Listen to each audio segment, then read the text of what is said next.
لينذر من كان حيا ويحق القول على الكافرين. أولم يروا أنا خلقنا لهم مما عملت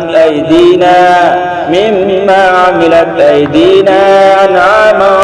فهم لها مالكون وظللناها لهم فمنها ركوبهم ومنها يأكلون فلهم فيها منافع ومشارب أفلا يشكرون واتخذوا من دون الله آلهة لعلهم ينصرون لا يستطيعون نصرهم وهم لهم جند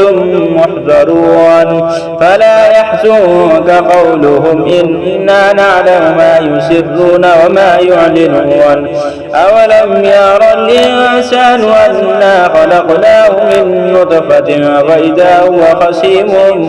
مبين وضرب لنا مثلا ونسي خلقه قال من يحيي العظام وهي رميم قل يحييها الذي أنشاها أول مرة وهو بكل خلق عليم الذي جعل لكم من الشجر الأخضر نارا فإذا أنتم منه توقدون أوليس الذي خلق السماوات والأرض بقادر على أن يخلق مثلهم بلى وهو الخلاق العليم إنما